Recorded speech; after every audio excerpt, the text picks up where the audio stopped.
Welcome to Deccan news. నేను మీ శేఖర్ గౌడ్. మా ఛానల్లో ప్రసారమయ్యే వార్తలు ఎప్పటికప్పుడు మీ వరకు చేరాలంటే మా ఛానల్ని సబ్స్క్రైబ్ చేసుకోండి. నిన్నటి రోజున రేవంత్ రెడ్డి గారు 20 ఏళ్ల రాజకీయ ప్రస్థానం పైన చిన్న బహిరంగ సభ పెట్టుకోవడం జరిగింది. అసలు ఈ బహిరంగ సభ ఎందుకు పెట్టుకోవడం జరిగిందో ఇంతవరకు రాజకీయ వర్గాల్లో ఒక పెద్ద చర్చ. ఎందుకంటే ఈయన కన్నా ముందు కేసీఆర్ గారు ముఖ్యమంత్రిగా పనిచేసిండు, చంద్రబాబు నాయుడు గారు ముఖ్యమంత్రిగా పనిచేసిండు, ఇంకా చాలామంది ముఖ్యమంత్రులు పనిచేసారు. ఇప్పుడు కేసీఆర్ వరకు వస్తే కేసీఆర్ గారు సింగిల్ విండో చైర్మన్గా ఆయన రాజకీయ ప్రస్థానం మొదలైంది. ఆయన రాజకీయాల్లోకి వచ్చి ఒక 40 సంవత్సరాలు అవుతుంది. ఏ రోజు కూడా ఈ 10 సంవత్సరాల పండుగ, 20 సంవత్సరాల పండుగ, 30 సంవత్సరాల పండుగ ఇట్లాంటి పండుగలు ఎవరు చేసుకోలే. మొట్టమొదటిసారి రేవంత్ రెడ్డి చేసుకుండు. మామూలుగా ఈ కల్చర్ ఎక్కడ ఉంటారంటే సినిమా ఇండస్ట్రీలో ఉంటారంటూ. సినిమా ఇండస్ట్రీలో 50 రోజుల ఫంక్షన్, 100 రోజుల ఫంక్షన్, 100 కోట్ల ఫంక్షన్, 500 కోట్ల ఫంక్షన్ ఉంటాయి. జనరల్గా సినిమా వాళ్ళే చేస్తారు. మరి కొత్తగా మన ముఖ్యమంత్రి రేవంత్ రెడ్డి గారు ఒక నూతన కల్చర్ను తీసుకొచ్చారు. మరొకసారి చూద్దాం. ముఖ్యంగా రేవంత్ రెడ్డి 20 ఏళ్ల రాజకీయ ప్రస్థానానికి దక్కన్ న్యూస్ తరపున మేము కూడా శుభాకాంక్షలు తెలుపుతున్నాం. మరి నిన్న రోజు జరిగిన బహిరంగ సభలో మరి రేవంత్ రెడ్డి గారు ఏ అంశాల మీద మాట్లాడారు, ఆయనే రాజకీయ ప్రస్థానం ఎలా మొదలైంది, ఎక్కడి నుంచి ఎక్కడి వరకు వచ్చిందో కూడా అన్ని విషయాల మీద మనం చర్చిద్దాం. మరి ఒక చిన్న డౌట్ నాకు కాదు, తెలంగాణ ప్రజలందరికీ ఉన్న కూడా డౌట్ ఒకటి. నిన్న రేవంత్ రెడ్డి బహిరంగ సభ పెట్టిండు ఆయన 20 ఏళ్ల రాజకీయ ప్రస్థానం మీద. మరి ఆ డబ్బులు ఇప్పుడు ఆంధ్రజ్యోతికి కానీ, ఈనాడుకి కానీ, ప్రధాన పత్రిక అన్నిటికీ పెద్ద పెద్ద యాడ్లు ఇచ్చాడు. మరి ఆ డబ్బులు ప్రభుత్వం తరపున ఖర్చు పెట్టిర్రా, పార్టీ తరపున ఖర్చు పెట్టిర్రా, లేకుంటే రేవంత్ రెడ్డి రాజకీయ ప్రస్థానం కదా ఆయన సొంత డబ్బులతో ఖర్చు పెట్టుకున్న అన్న విషయం కూడా కొంచెం అందరికీ ప్రజలు తెలిస్తే కూడా సంతోషం. ఎందుకంటే నెలకు బహిరంగ సభ, ఇట్లాంటి పండుగలన్నీ ఇట్లాంటి బహిరంగ సభలు చేసుకుంటా ప్రజాధనం అంతా వృధా చేసుకుంటారు. ఇప్పుడు ప్రభుత్వం ప్రజలకు అందించే పథకాలకేమో డబ్బులు లేవంటారు. ఇలాంటి బహిరంగ సభలకు, ఇలాంటి మీటింగ్లకు మాత్రం 100 కోట్ల రూపాయలు ఖర్చు పెడుతున్నారు. మరి ఆ డబ్బు నిజంగా మీ పైసలా, ప్రభుత్వం పైసలా, పార్టీ పైసలా, ఒక్కసారి చెప్తే కూడా బాగుంటుంది. ఇక అంశాల్లోకి పోతే మరి నా రేవంత్ రెడ్డి ఏం మాట్లాడినా ఒక్కసారి పరిశీలిద్దాం. 2006 నాడు ఆనాటి ఉమ్మడి ఆంధ్రప్రదేశ్ ముఖ చిత్రం మీద ఈ మెడ్చల్ మండల ప్రజలు సువర్ణ అక్షరాలతో ఒక చరిత్రను లిఖించిన రోజు 20 సంవత్సరాల తర్వాత 2026 సంవత్సరం అదే తారీఖు జూలై 4 నాడు మీ అభిమాన నాయకుడు, ఎవరే నా ప్రియ మిత్రుడు జనంపల్లి అనిరుద్ధ్ రెడ్డి జడ్చర్ల ఎమ్మెల్యే గారు, ఈ ఎమ్మెల్యే ఇంతమందికి ఎవరైతే ఉన్నారో ఆయన పక్కకి ఆ ఎమ్మెల్యేనే కావచ్చు, ఈ మధ్యలో ప్రభుత్వం మీద చాలా విమర్శలు చేస్తుండు. మరి మీ ఎమ్మెల్యే గారు చేస్తున్న విమర్శల మీద కూడా స్పందిస్తే ఒకసారి బాగుంటుంది. ఆత్మీయ సమ్మేళనాన్ని ఏర్పాటు చేసి ఆనాడు మీరు నాటిన మొక్క ఈనాడు తెలంగాణ రాష్ట్రానికి వృక్షమై, పెద్ద వృక్షం, చాలా పెద్ద వృక్షం, దశ దిశ నిర్దేశం చేసే అవకాశాన్ని మీరు అందించినందుకు కృతజ్ఞత తెలియజేయడానికి ఇంత అద్భుతమైన సమావేశాన్ని ఏర్పాటు చేసిన రేవంత్ రెడ్డి గారు 2006, 2007 మిడ్జిల్ అనే ఒక మండలం నుంచి జడ్పీటీసీగా 9 నెలల కాలం పనిచేశాడు. సరే, మంచిదే. రాజకీయాల్లో మనం ఎక్కడైతే మొదలవుతామో అక్కడ మీటింగ్ పెట్టుకోవడం ఒక రకంగా మంచిదే. కానీ నువ్వు ఎక్కడైతే నీకు రాజకీయ ప్రస్థానం మొదలైందో అక్కడ ఆ మండలు పరువు కాపాడాలి, ప్రజల్లో నీకు పేరు రావాలి, నువ్వు ఏ జిల్లా నుంచి వచ్చినో ఆ జిల్లాకు మంచి పేరు రావాలంటే మన పరిపాలన కూడా మంచిగా ఉండాలని చెప్పి మేము మీకు దక్కన్ న్యూస్ తరపున తెలియజేస్తున్నాం. అలాగే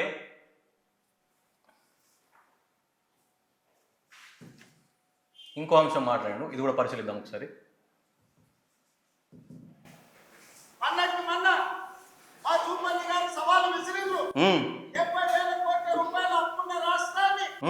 జూపల్లి కృష్ణారావు సవాల్ విసిరిండు, పోయి ఎక్కడో దాక్కున్నాడు అని నేనంటున్న మాట కాదు, తెలంగాణ ప్రజలందరూ కూడా భావిస్తున్న మాట. నిజంగా జూపల్లి కృష్ణారావు గారు ఆనాడు ఏం మాట్లాడినా ఒక్కసారి మనం పరిశీలిద్దాం.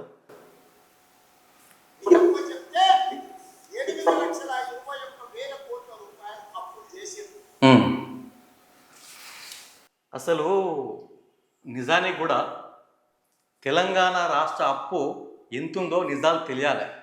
ఇప్పుడు బీఆర్ఎస్ ఒక మాట చెప్తుంది, బీజేపీ వాళ్ళు ఒక మాట చెప్తున్నారు, కాంగ్రెస్ పార్టీ వాళ్ళు ఒక మాట చెప్తున్నారు. నిజాలు మాత్రం తెలంగాణ ప్రజలకు మాత్రం ఖచ్చితంగా తెలియాల్సిన అవసరం ఉంది. మూడు పార్టీల నాయకులు, అగ్రనాయకులు కూడా వీలైతే మా స్టూడియోలో చర్చ పెడతారా, లేకుంటే ఇంతకన్నా పెద్ద స్టూడియోలో చర్చ పెడతారా, పెట్టండి. మీరు ఎవరికి నచ్చినట్టు వాళ్ళు అంకెల గారడి చెప్తారు తప్ప ఇలా నిజాలు తెలుసుకోవాల్సిన బాధ్యత మాత్రం ఖచ్చితంగా తెలంగాణ ప్రజలకు ఉంది. చెప్పాల్సిన బాధ్యత మీ మీద కూడా ఉంది. చంద్రశేఖరరావు గారు సంవత్సరానికి 2 లక్షల డబుల్ బెడ్రూమ్ ఇల్లు కట్టినా 10 ఏళ్లలో 20 లక్షల పేదలకు ఇల్లు కట్టించేవాళ్ళు. నేను ఇక్కడికి వచ్చిన మా అక్కని, మా సోదరుని అడుగుతున్నా, ఈ ఊర్లలో కేసీఆర్ ఎవరికైనా డబుల్ బెడ్రూమ్ ఇల్లు ఇచ్చిండా? ఒక్కసారి తెలంగాణ రాష్ట్రంలో ఏ జిల్లాకన్నా పోదాం, ఏ మండలకన్నా పోదాం, కేసీఆర్ గారు డబుల్ బెడ్రూమ్లు ఇచ్చిర్రా ఇయ్యలేదా అనే విషయము మీ పార్టీ, నువ్వు, బీఆర్ఎస్ పార్టీ, మీడియా, తెలంగాణ రాష్ట్రంలో మీడియా కూడా ఒక్కసారి పోయి చూద్దాం. ఇప్పుడు నువ్వు అందరికి ఇస్తున్నావు చూసినావా, హైదరాబాద్లో అందరు ఇల్లు కూడా కొట్టి నువ్వు అక్కడ డబుల్ బెడ్రూమ్లు ఇస్తున్నావు చూసినావా, అవి ఎవరు కట్టిరన్నా? నువ్వు కట్టినావా? కేసీఆర్ కట్టిండా? నీ ప్రభుత్వం కట్టిందా? బీఆర్ఎస్ పార్టీ ప్రభుత్వం కట్టిందా? గింత ఘోరమైన మాటలు ఏందన్నా? నువ్వు తెలంగాణ రాష్ట్ర ముఖ్యమంత్రివి, నువ్వే పచ్చాబద్దాలు మాట్లాడితే ఎట్లానా? తెలుసుకోవాలి కదా. కేసీఆర్ గారు తెలంగాణ రాష్ట్రంలో ఏ జిల్లాల, ఏ మండలంలో, ఏ గ్రామంలో ఎన్ని డబుల్ బెడ్రూమ్ నిర్మించిండో నీకు లెక్కలతో సహా వివరించడానికి అందరూ కూడా సిద్ధంగా ఉన్నారు. బీఆర్ఎస్ పార్టీ నాయకులు సిద్ధంగా ఉన్నారు. ఒకసారి నిజంగా చర్చలు జరగాల్సిన అవసరం కూడా ఉంది. ఇప్పుడు మీ కాంగ్రెస్ పార్టీ ప్రభుత్వంలోకి వచ్చి 30 నెలలు అవుతుంది కదా, మీరు ఎన్ని ఇండ్లు కట్టారు ఇందిరమ్మ ఇండ్లు అని చెప్పి. మా వరకు వస్తే సిద్దిపేట జిల్లాలో ఎన్ని ఇండ్లు ఇచ్చారు మీరు? మొన్న హరీష్ రావు గారు ఒక మీటింగ్లో చెప్పిండు, మీ కలెక్టర్ రివ్యూలో పెట్టిండు, కేవలం ఒక 4-5 ఇండ్లకు మాత్రమే పూర్తి స్థాయిలో బిల్లులు పడ్డే పరిస్థితి ఉంది. ఇప్పుడు నీకు ఉన్నదే ఇంకొక 20-25 నెలల కాలం ఉంటుంది కావచ్చు, నువ్వు ఎన్ని ఇండ్లు నిర్మించినట్టు? ఇప్పుడు నువ్వు ఇచ్చే ఇండ్లన్నీ ఓపెనింగ్ వైట్ అన్నీ కేసీఆర్ ఇచ్చినాయి, నీ ప్రభుత్వం చేసినవి కాదు, నువ్వు చేసినవి కాదు. ఒక్కసారి గమనించాలి రేవంత్ రెడ్డి గారు. ఇంకొక వీడియో కూడా పరిశీలిద్దాం. మరి ఇక్కడ ఆయన వ్యవసాయ క్షేత్రం 1000 ఎకరాల ఫామ్ హౌస్ ఎక్కడి నుంచి వచ్చింది? ఈ తాత ముత్తాతలు ఇచ్చిందా? 4 కోట్ల తెలంగాణ ప్రజలని దోచుకున్నదా? ఈ కొడుకు చెన్వాడల 100 ఎకరాల ఫామ్ హౌస్ వచ్చింది. ఈ అల్లుడు హరీష్ రావుకు 50 ఎకరాలు మోయినాబాద్ లో ఫామ్ హౌస్ వచ్చింది. ఈ బిడ్డ కల్వకుంట్ల కవితకు శంకర్పల్లిలో 5 ఎకరాల ఫామ్ హౌస్ వచ్చింది. ఓకే, ఇప్పుడు కేసీఆర్ ఎర్రవెల్లి ఫామ్ హౌస్, వాస్తవానికి ఎర్రవెల్లి వ్యవసాయ క్షేత్రము, కానీ నువ్వు ఫామ్ హౌస్ అని చెప్పి దానికి పదే చెప్పి దాన్ని ఫామ్ హౌస్ వేసేసారు. అయినా సరే సంతోషం. 1000 ఎకరాలు ఉందా? నిజంగా 1000 ఎకరాలు ఉంటే నువ్వా, మీ మంత్రుల, తెలంగాణ రాష్ట్రంలో ఉన్న మీడియానా తీసుకుని ఒకసారి ఎర్రవెల్లి వ్యవసాయ క్షేత్రం మనం అందరం పోదాం. 1000 ఎకరాల భూమి ఉన్నది. ఆ 1000 ఎకరాలలో ఏదో గంజాయి, డ్రగ్స్ పండిస్తున్నారు అని చెప్పి నేను ఒక మాట మాట్లాడిన ప్రెస్ మీట్లో నేను చూసిన, ఇదే మీటింగ్లో మాట్లాడినట్టుంది. ఏం మాట్లాడతారన్నా? అసలు ఒక్కడే అబద్ధాన్ని పదే చెప్పి దాన్ని నిజంగానే నమ్మించే ప్రయత్నం చేస్తారు. అది ఎవరు కూడా రాజకీయాలు మంచి కాదు. సరే, వాళ్ళకి ఆస్తులు ఎక్కడి నుంచి వచ్చినాయి అంటున్నావు కదా, నీ గురించి కూడా ఒకసారి మాట్లాడుకుందాం. నువ్వు గోడలకు సున్నం వేసే నుంచి మొదలైంది నీ రాజకీయ ప్రస్థానం. ఇప్పుడు మామూలుగా ఫస్ట్ నీ కెరీర్ ఏడు స్టార్ట్ అయింది, గోడలకు సున్నలేసుడు, ఇదే కదా మొదలైంది. మరి నీకు గోడలకు సున్నం వేసే రేవంత్ రెడ్డి గారికి ఇన్ని వేల కోట్ల రూపాయలు ఎడికే వచ్చినాయి? ఇలా ఒక ముఖ్యమంత్రి స్థాయి దాకా రావడానికి ఎక్కడికి వచ్చినాయి డబ్బులు?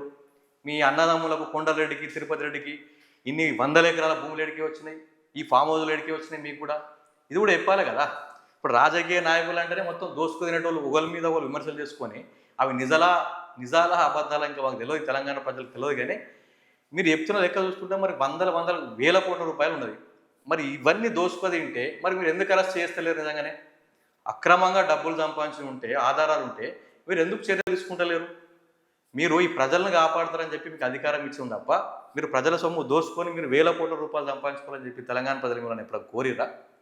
అరే, ఎవరు అధికారంలోకి వస్తే వాళ్ళ మీద ఆరోపణలు చేసుకుంటారు. ఈ ఆరోపణలలో నిజం ఎంత ఉందో కూడా ఖచ్చితంగా చర్చ జరగాల్సిన అవసరం ఉంది. ఎందుకంటే ఇవి మీ డబ్బులు కావు, మీ అమ్మ నాయన సంపాదించిన డబ్బులు కావు, మీ తాతలు సంపాదించిన డబ్బులు కాదు, ప్రజలు కట్టే పన్నుల నుంచి వచ్చిన డబ్బులు ఇవి. మీరు దోసుకునే అవకాశం మీకు ఎందుకు ఇవ్వాలి? మీకు హక్కు ఎక్కడిది ఇన్ని వేల కోట్లు దోసుకోవడానికి? ఇంకేం మాట్లాడు, కొంచెం పరిశీలిద్దాం. ఇదే ఇంకోటి మాట మాట్లాడాడు. కలవడ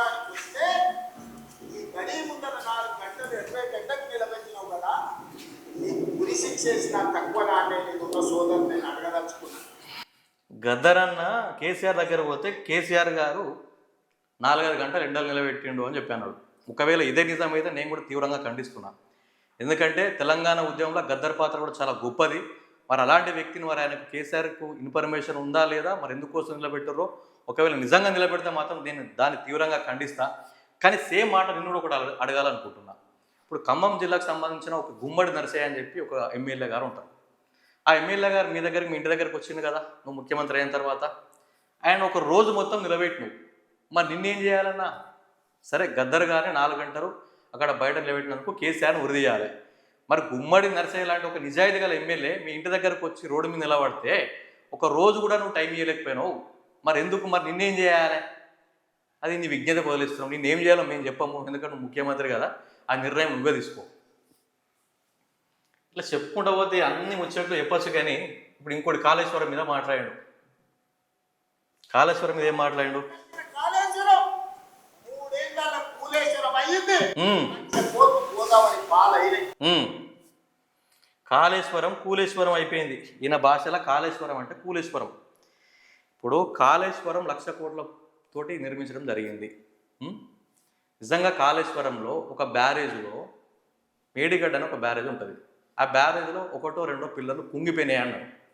కుంగిపోయినాయి అన్నారా? మరి బీఆర్ఎస్ పార్టీలు మాత్రం మీరే బాంబులు పెట్టి వెలిచేసిన అన్నారు. మరి ఇలా ఏది నిజమో ఆ దేవునికే తెలియాలి తప్ప ఈ తెలంగాణ ప్రజలకు మాత్రం తెలియదు. మామూలుగా ఇప్పుడు మనమే ఉన్నాం. ఇప్పుడు మనం తిరిగి ఒక కారు ఉందనుకో, కారులో మనం పోతుంటే కారు పంక్చర్ అవుతుంది. కారు పంక్చర్ అయితే మనం పంక్చర్ దుకాణం పోయి మనం టైర్ బాగా వేయించుకుంటాం, మళ్ళీ మన ప్రయాణాన్ని కొనసాగిస్తాం. అంతకుమించి అట్లా చేస్తాం. కానీ లేకుంటే మొత్తం కారే ఖరాబ్ అయింది, కారే కూలిపోయింది, కారు ఇట్లా అయిపోయింది అట్లా అయిపోయింది కారును వదిలిపెట్టాం కదా. బండి పంక్చర్ అయింది, బండి టైర్ మంచిగా చేసుకుంటాం, మళ్ళీ మన ప్రయాణాన్ని కొనసాగిస్తాం. కాళేశ్వరం కూడా గంతే కదా. అక్కడ బ్యారేజ్లో 2 పిల్లలు కుంగిపోయినాయి అన్నారు. దాన్ని చేయించచ్చు కదా. 30 నెలల కాలంలో ఎంతసేపు అది కరెక్ట్ నువ్వు మనసు పెట్టి పని చేస్తే ఒక 30 రోజుల పని అది. ఈరోజు ఏంది పరిస్థితి?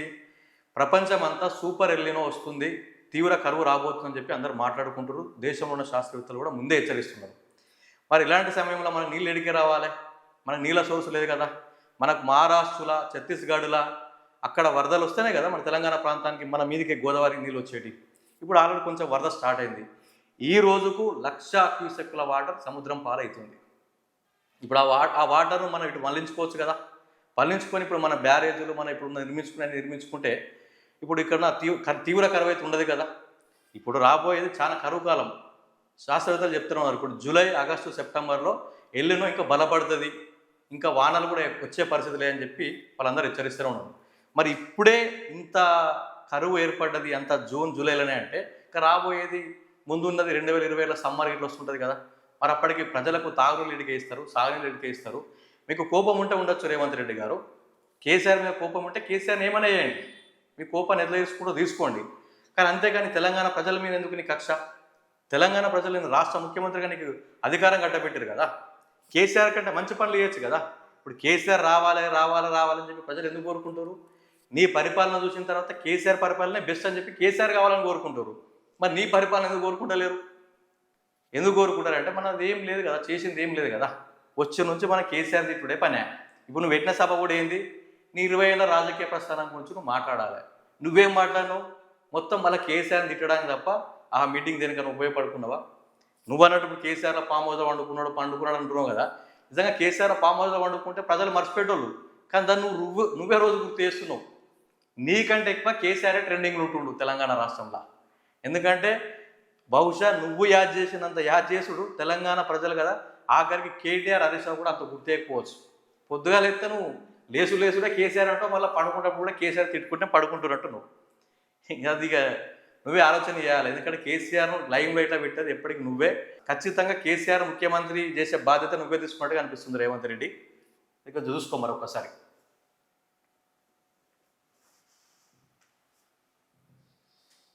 ఏదైనా ఉందంటే అది మీకు గతమే, ఇక మీకు భవిష్యత్తు లేదు. మీ భవిష్యత్తు శాశ్వతంగా ముగింపు పలికిన తెలంగాణ ప్రజలు. ఇక బీఆర్ఎస్ పార్టీకి, కేసీఆర్కు భవిష్యత్తు లేడు తెలంగాణలో. మొత్తం ఇక రేవంత్ రెడ్డి అటు చూసి అబ్బా రేవంత్ రెడ్డి రావాలి, రేవంత్ రెడ్డి కావాలని చెప్పి ప్రజలంతా కోరుకుంటారు అన్న మీ గురించి. నేను చెప్తున్నా కదా అన్న, నువ్వు ఇట్లే మాట్లాడుకుంటూ పోతే కేసీఆర్ బీఆర్ఎస్ పార్టీ ఎమ్మెల్యేలు అందరూ ఇంట్లో కూర్చున్నా గెలుస్తారు. ఇవాళ రోడ్డు మీదకి వచ్చి ఈ ఉద్యమాలు, ఈ పోరాటాలు, ఈ సమ్మెలు ఇవన్నీ అవసరం లేదు. ఇక నువ్వు ఇట్లే నీ ఆలోచన తీరు ఇదే విధంగా ఉంటే, నీ పరిపాలన తీరు ఇదే విధంగా ఉంటే ఖచ్చితంగా బీఆర్ఎస్ పార్టీ ఎమ్మెల్యేలు ఇంట్లో పడుకున్నా వాళ్ళే గెలుస్తారు, మళ్ళీ వాళ్ళే అధికారంలోకి వస్తారు. ఎందుకంటే నువ్వు మార్పు చూపిస్తా అని చెప్పి అధికారంలోకి వచ్చినావు. ఇప్పటివరకు ఏం మార్పు చూపించినావు? అది ఒక్కసారి ఇక నువ్వే ఆలోచన చేసుకోవాలి. ఇంకేంది ఇది? ఇంకేం మాట్లాడిండు రేవంత్ రెడ్డి? ఈ మండలం, ఈ జిల్లా, ఈ రాష్ట్రం, ఈ దేశంలోనే కాదు ప్రపంచంలో ఇవాళ మెస్సీతో ఫుట్బాల్ ఆడిన ప్రపంచంలో వామో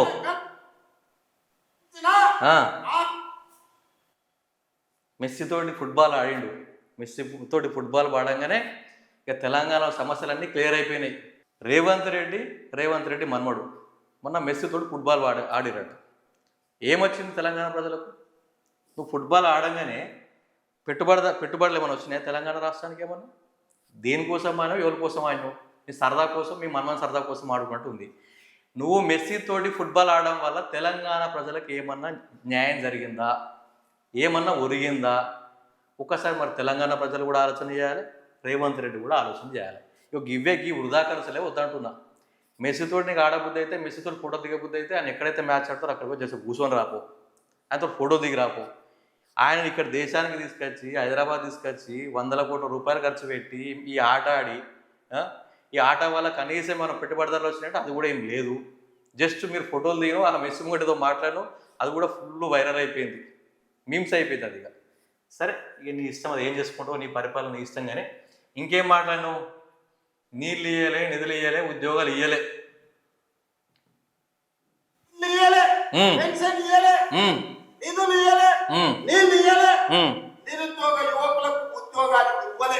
నువ్వా కేసీఆరా? నువ్వు చెప్పాడు వాస్తవమే. నీళ్ళు ఇయ్యలే, నిధులు ఇయ్యలే, ఉద్యోగాలు ఇయ్యలే. ఎవరు ఇయ్యలే? నువ్వే ఇయ్యలే. కేసీఆర్ ఉన్నప్పుడు నీళ్ళు వచ్చినాయి, నిధులు వచ్చినాయి, ఉద్యోగాలు కూడా వచ్చినాయి. అనుకున్న స్థాయిలో రాకపోవచ్చు కానీ వచ్చినాయి. నువ్వు వచ్చిన తర్వాత ఆ నీళ్ళు లేవు, నిధులు లేవు, ఉద్యోగాలు లేవు. అన్న ఒకటి గుర్తుపెట్టుకో రేవంత్ అన్న, నువ్వు తెలంగాణ రాష్ట్రంలో ముఖ్యమంత్రి అయిన తర్వాత ఈ రంగం ఆ రంగం అని కాదు, అన్ని రంగాలు కుప్పకూలిపోయినాయి. అన్ని రంగాలు కుప్పకూలిపోయినాయి. అసలు ఎంత అప్పుడప్పుడే తెలంగాణ ప్రజలు కానీ, తెలంగాణ రైతులు కానీ అందరు కూడా ఎంతో కొంత మేము బాగుపడ్డాం, ఇంకా భవిష్యత్తు మాకు ఉంది అనుకున్న లోపే ఒక్కసారి నువ్వు ముఖ్యమంత్రి అయినావన్న. ముఖ్యమంత్రి అయిన తర్వాత మరి కనీసం నువ్వేమైనా చేసినావా?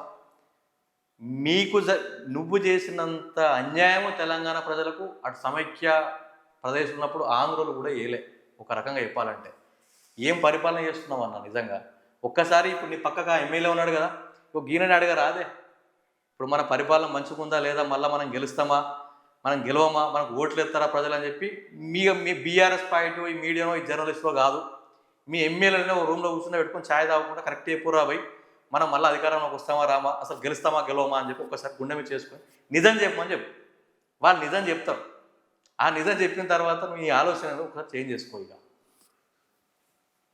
ఇంకేం మాట్లాడండి, ఇంకే అంశం మీద మాట్లాడండు? ఇదేంది?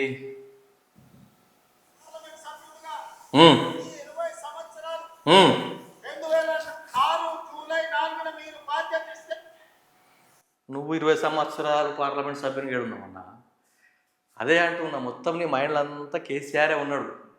ఏం మాట్లాడడం అర్థం కాక నువ్వు తప్పులు కూడా మాట్లాడుతున్నావు.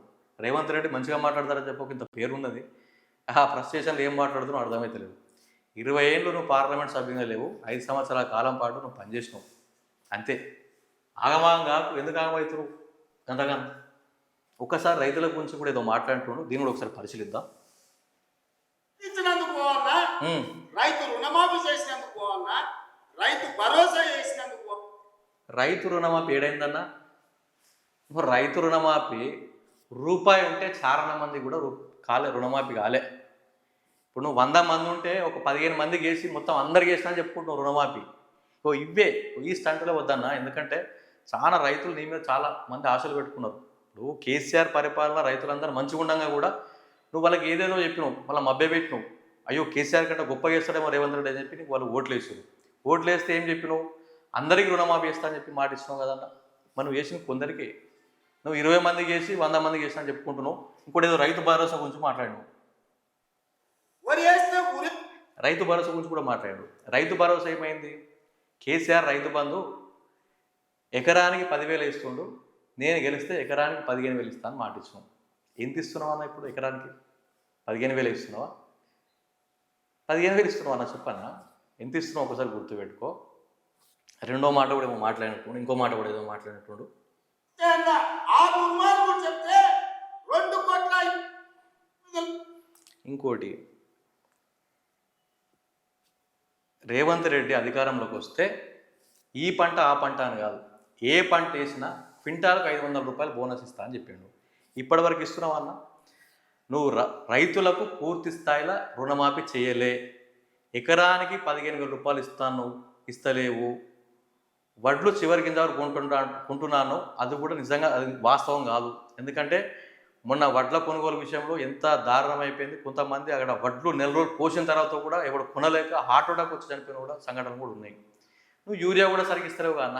అది కనీసం ఒక యూరియా కూడా ఇవ్వలేకపోతున్నావు అంటే ఇక నువ్వు రైతుల మీద నీకు ఎంత ప్రేమ ఉంది, నీ రైతు పరిపాలన ఎట్లుందో ఒక్కసారి నేను కాదు స్వయంగా నువ్వే రైతులను పిలిపించుకొని మాట్లాడితే ఇంకా బాగుంటుంది. వీలైతే ఇప్పుడు మీ నియోజకవర్గాల్లో ఎమ్మెల్యేలు ఉంటారు కదా, మీ ఎమ్మెల్యేలను అడుగురి, మీ కాన్స్టిట్యున్సీలో రైతులు మన గురించి ఏం మాట్లాడుకుంటారు అంటే ఇక వాళ్ళ మాటల రూపంలో చెప్తేనే బాగుంటుంది. మా మాటల రూపంలో మీకు నచ్చాయి కాబట్టి ఒక్కసారి మీ ఎమ్మెల్యేని అడిగి తెలుసుకోండి.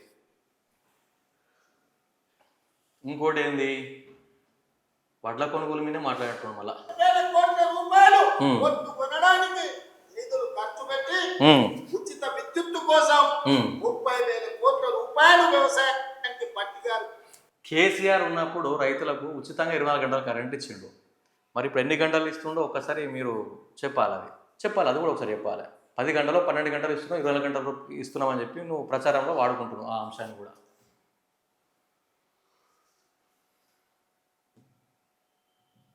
ఇంకోటి మాట్లాడండు, ఇది ప్రజాపాలన ఎందుకు పోవాలి? మా యువకులను నేను సూచన చేస్తున్నా. పెళ్లికి పోయినా, సావు పోయినా, దావత్ పోయినా, బీర్ షాప్ పోయినా, బార్ షాప్ పోయినా, కళ్ళు దుకాణానికి పోయినా, ఏడికి పోయినా చర్చ పెట్టు. ఈ ప్రజాపాలన పోవాలి ఎందుకు? ఫామ్ హౌస్ లో బందీ అయిన పాపాల భైరవుడు రావాలి ఎందుకు అని చర్చ పెట్టు. ఏం మాట్లాడాలన్నా, నవ్వాలా ఏడవాలా నాకు అర్థమైతే లేదు అన్న. ఒక మాట అన్న, మీకు ఇంటెలిజెన్స్ వ్యవస్థ ఉంటుంది కదా అన్న, ప్రజలు ఏం మాట్లాడుకుంటారు అనే విషయం మీకు ఎప్పటికప్పుడు రిపోర్ట్ ఉంటాయి కదా. ఎంత అనర్గలంగా చెప్తున్నాం అన్న.